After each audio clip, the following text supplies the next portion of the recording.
copper cables yan. So, pwede yan after 20 years, papalitan mo na. Or depende. Paano pag let's say may pumutol pa nung distribution line kasi pwede nila ibenta yung copper.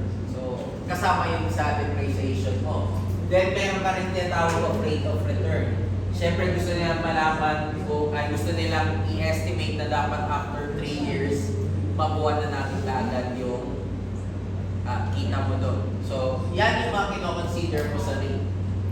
Aside from that, may iba pa kinoconsider. Season rate, time of day, block meter, straight line meter, first demand, fixed demand rate, flat demand rate, straight line, block meter, season rate, time of day. Ano ba ang difference nito? Pag sinabi mong time of day or peak load pricing, ibig sabihin, mas mahal ang kuryente mo pag mas marami gumagamit kaysa sa mas konti gumagamit. So may mga ganun na type ng rate. Meron rin tayo tinatawag na season rate. Mas mahal ang kuryente mo for instance pag summer kaysa pag winter. So yun yung nangyayari sa Pilipinas. Bakit ganun nangyayari sa Pilipinas? Kasi hydro madalas yung base load na base demand natin or base power plant. Then pag sinabi mo naman straight line meter rate structure, so sinusunod ko lang yung law of demand and supply. So sabihin natin ito yung aming demand. Ito pala yung supply ko. Tapos ito yung aking demand. So habang tumataas yung demand, tumataas rin yung supply. Ang nangyayari sa price mo is tataas rin. So ang tawag naman natin sa structure na yan is straight line. Meron rin tayong tinatawag na flat demand rate structure. Ito yung nangyayari dati nung regulated pa yung pricing sa Pilipinas. So i-base lang yan sa government price. Kung ano nilagay mandated by the government na price yung nakada. We have also what we call block meter rate structure, which is based on different blocks. So, lahat yun ay depending upon na sa distribution company mo. Either it's a private, cooperative, or let's say semi-private or semi-government, you follow those different factors. Now, punta naman tayo sa customer, sa inyo. Sa customer, ito kalamiwan na makikita nyo. So, meron kayong account number, then makikita nyo yung total amount dyan. So, hindi naman necessarily ganito lang, pero more or less, pag tinignan nyo yung bill nyo ng Meralco, kailangan may naka-indicate doon na customer account number, may code yun kung kailan na-apply yung rate schedule mo sa customer bill. May code rin yun whether the customer bill was estimated or adjusted, meaning to say, minsan kasi hindi natin makaboy na hindi makakapunta yung taga-basa ng metro.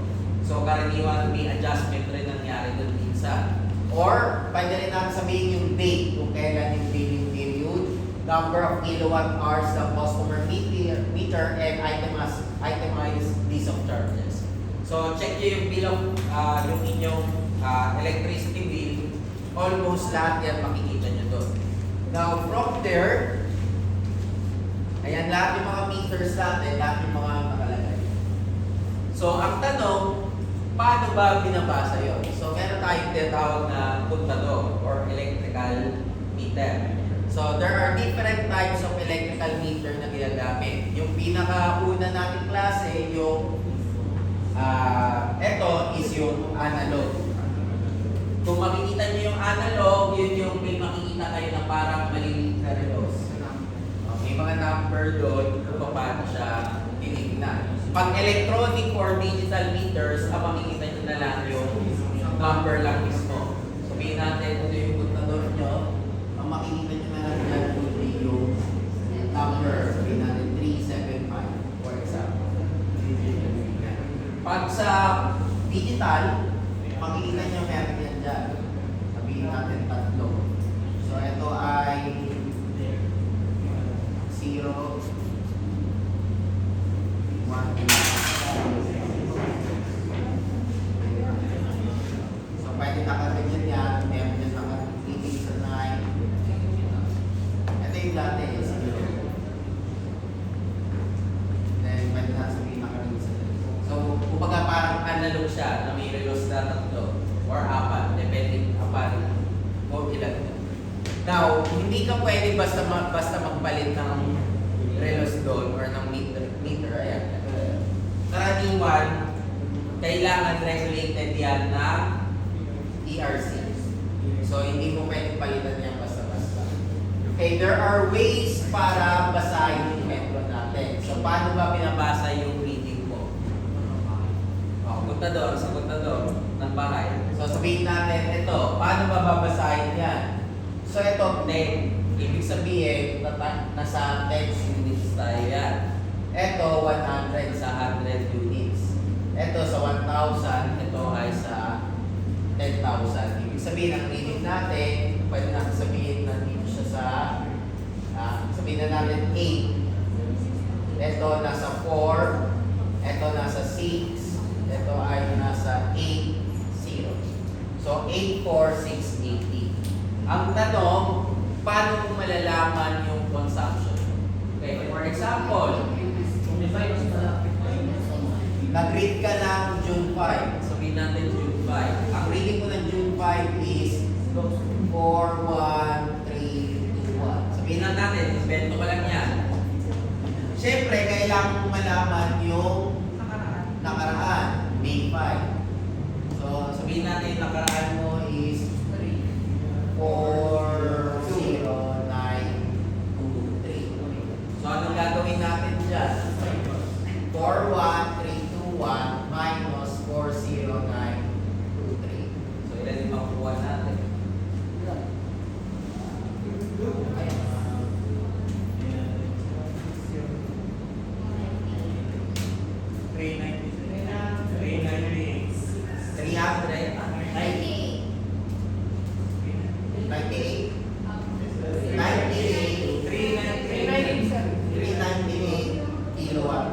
So sa loob ng isang buwan, ang consumption mo ay 398 kWh. Then sabihin natin, may bago kang reading ng July. So ang reading mo ay sabihin natin 41320. Pwede ba yan? Hindi pwede yan. Mali yung reading. Ano nangyari? Bumaba. Malamang naglagay ka ng magnet doon para bumaliktad yung ikon. Hindi pwede yan. Pwede gawin mo. So, ibig sabihin, pag ito ay na-read ng pag ito na-read ng tagabasa at i-report yan sa at pinakita niya sa distribution company, expect the following day baka i-investigate ka na. Kasi, isipin nyo na lang yung nakuna mo is 2-1. Tapos, after 1 month, bumaba. Imposible bumaba ang reading ko. Palagi mataas yan.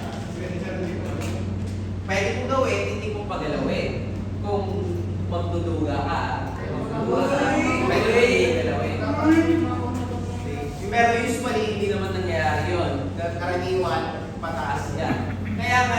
Kaya nga nagpalit tayo from analog, naging digital tayo kasi may problema yung analog. Kasi pwede mo nang lagyan yun ng magnet. Kasi yung ating metro,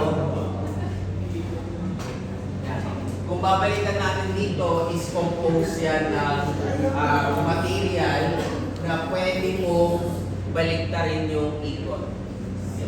Pero kahit sabihin natin digital yan, yung digital pwede mo rin naman dugain yun. Pwede mo lagyan yun ng switch para hindi yung gumana. Ang problem ngayon, lahat ng metro natin nakalock, di ba? So, ibig sabihin, pag binuksan nyo yun, automatically tampering na yun. So, hindi na rin pwede nyo gawin. So, bakit po hingin yung susi? Ibig sabihin, kapatsaba mo yung taga-reading, di ba? So, yun lang ang paraan natin. Now, in certain mechanical watt-hour meters, ibig sabihin, itong mga nauna, may specified computation pa sila. So, for instance, pag self-contained yung watt meter natin, tina-times lang natin yun ng 3.6. Tapos yung K natin is yung number of meter this revolution, yung pag-ikot niya. And yung AH ko naman is yung aking watt-hour meter constant. And yung P natin is yung time. So makukuha mo na yung demand. So may certain factor pa yun. Yung iba, directly. So hindi necessary pag sinubtract mo na yan, itong saod na to, ito na yung energy mo. Minsan kasi, yung ating mga meters, meron pa yung current transformer or meron pa yung device para step up or step down. Hindi mo pwede directly yun. So nilalagay natin yun. So for self-contained watt-hour meters, ito yung gagamit natin.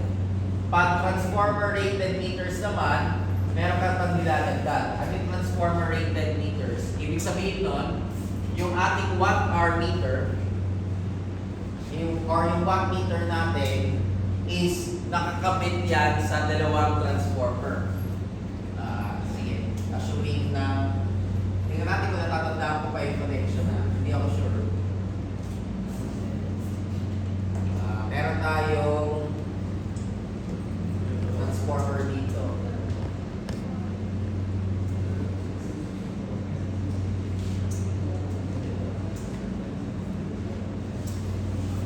Tapos isa.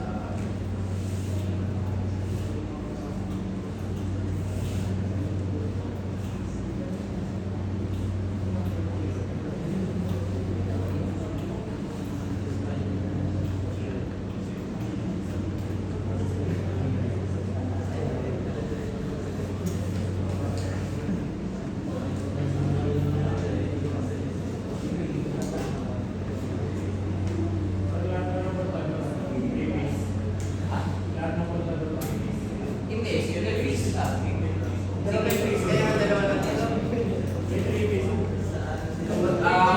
Meron three, wala tayong three, may three phase rin, pero mas madalas single phase nila lang.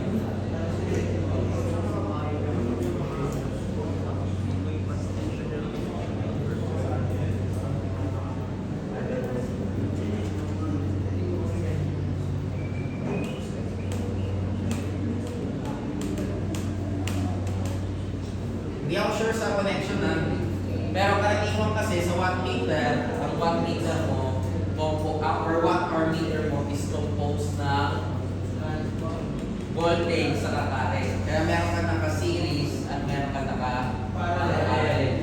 So etong part na to, pwede nyo i-double check kung umabot ba kayo sa 2 watt meter saka 3 watt meter meter sa circuits.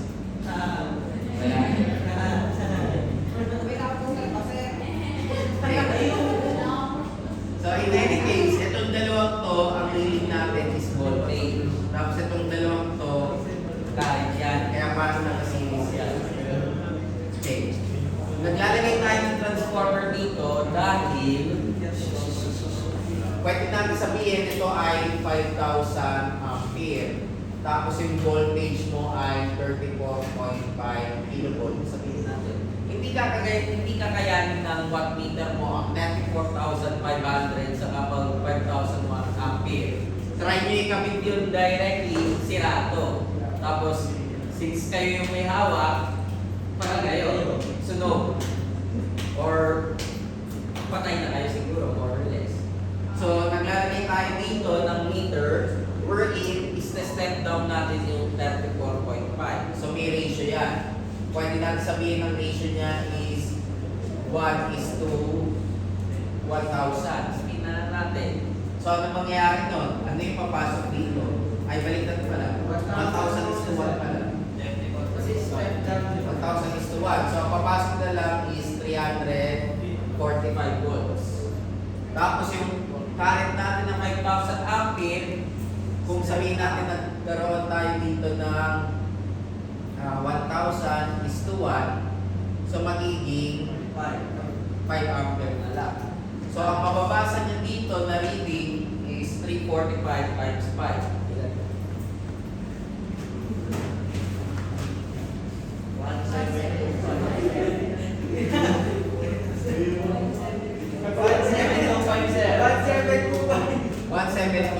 Watts. Kung voltage times current lang natin. Pero hindi ito yung lalagay mo. Kasi take note, balik tayo dito sa sa current transformer, ilalagay mo yung current transformer sa yung potential. So ang tawag natin doon sa step down ng voltage is potential transformer. Yung sa current naman na sa step down is current transformer. So meron kang ratio na ilalagay dito, pati yung constant, saka mo makukuha yung actual demand. So hindi actually yun na babasa nyo na 1725, yun na kagad yung value nyo. So ito times nyo pa yan sa constant natin, which is depending upon sa value. Okay. So para mas madali, lagyan natin ng example. So, assume that the load is measured twice with a watt-hour meter, which has a meter constant of 7.2. Oh, 7.2. And the following data are obtained. First reading is 32, second reading is 27. The time interval is 59 and 40. So, determine the instantaneous demand and average demand.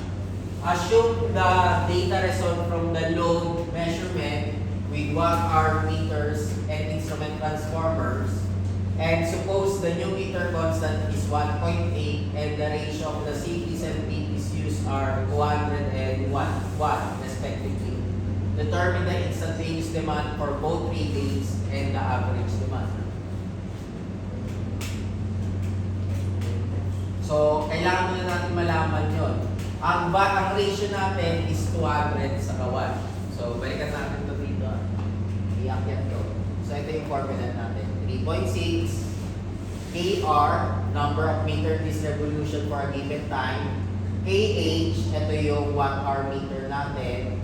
Then, CTR and PTR over time.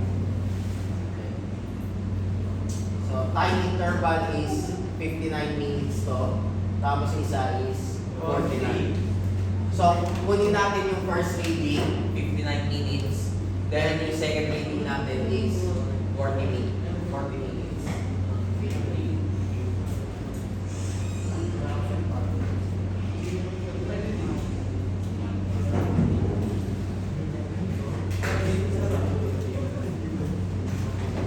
So, lagay ko dito yung data natin first reading.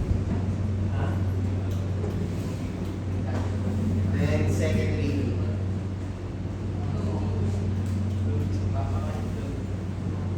So 32.27. Ito yung revolution.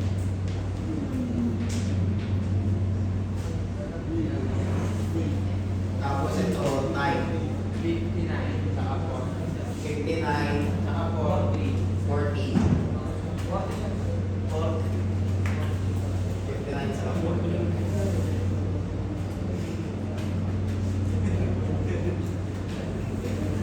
Then may given tayo na CTR at saka PTR. Yung given natin na CTR is 200 is 200 lang. PTR natin 1. Tapos initial constant natin 1.1. Hindi, yung pangalawa yun. Yung una natin 1 lang, 7.2.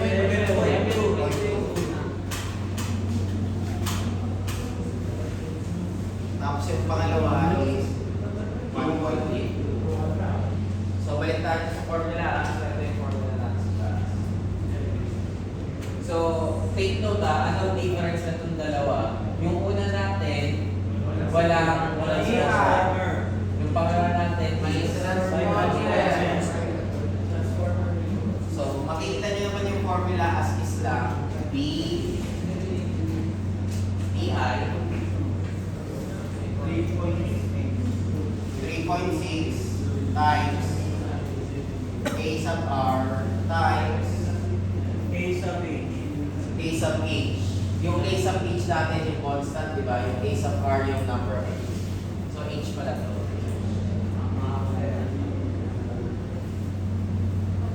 Divided by time.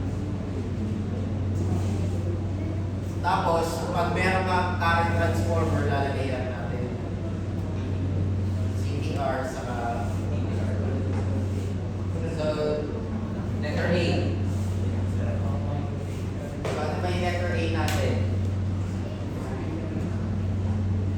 instantaneous demand and average.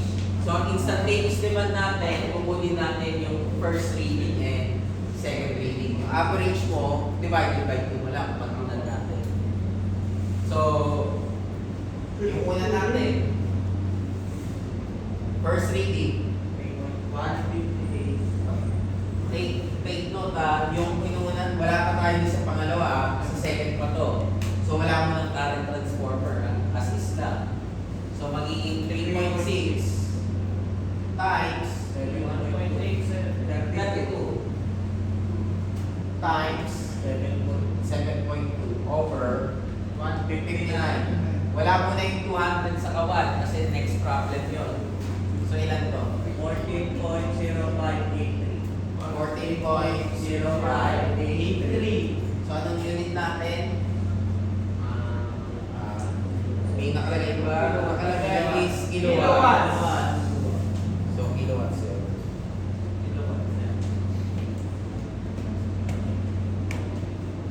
Okay, next. Yung dito natin,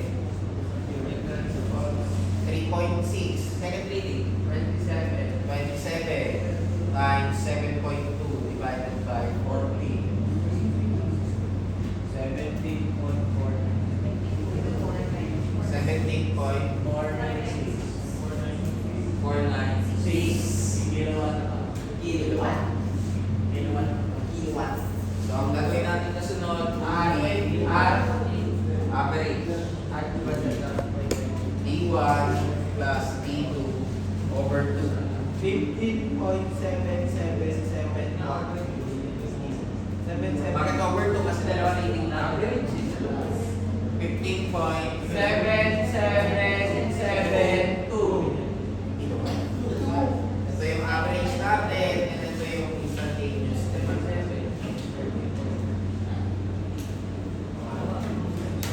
Okay, letter B. Ano yung letter B?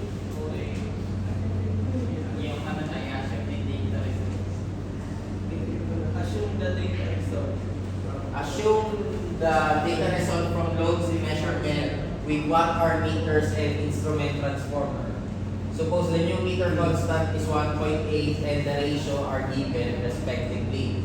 Determine the instantaneous demand for both readings and the average demand. So, ibig sabihin, ang gagawin natin is kukunin natin ulit yung D1 and D2. Imbis na 7.2, gagawin natin 1.8. Tapos, lalagyan natin ng ratio ng CTR and PTR, which is 200 and 1. So, D1, 3.6 times 32 times 1.8 times 200 times 1 over 59. 702.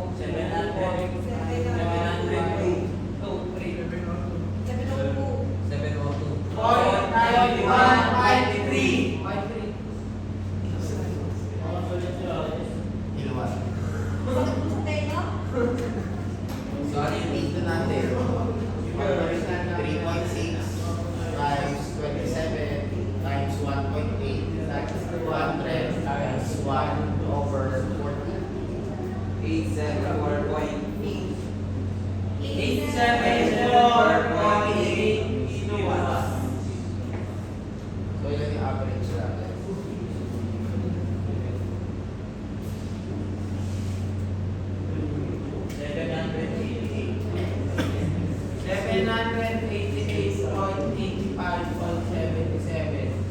Point 85. So, makita nyo may difference tayo sa reading pag meron tayong instrument transformer kaysa sa wala. So, take note na hindi ito basta-basta ginagamit nyo. Depende kasi dito. Ito, check nyo muna kung pang self-contained siya, yung sabihin wala instrument transformer or transformer type ng mga meters. Kasi kung ginamit nyo to, magtataka lang kayo sa amount. Masyado siyang malaki compared dito. For illustration purposes lang, kung ano magiging effect pag may instrument transformer. Pero more or less, Depende kung ano to. Maybe for self-contained, ibig sabihin yung meters na makikita mo sa bahay mo lang. Or is this yung mga meters na makikita natin nandun sa medyo sa taas? Yung, di ba may mga metro na nakalagay sa box sa Opo, taas? sir. Yung marami. Karaniwan may mga current transformer pa yun. Yung ayaw magpa-jump. Ayaw mo pa dyan. Hindi, baka pag-jumper pa rin yun. Kumbaga yung parang hindi mo makontrol. Kasi kung yung metro mo nasa bahay, pwede mo control yun. Di ba? Hindi ka gaya pag dito sa taas.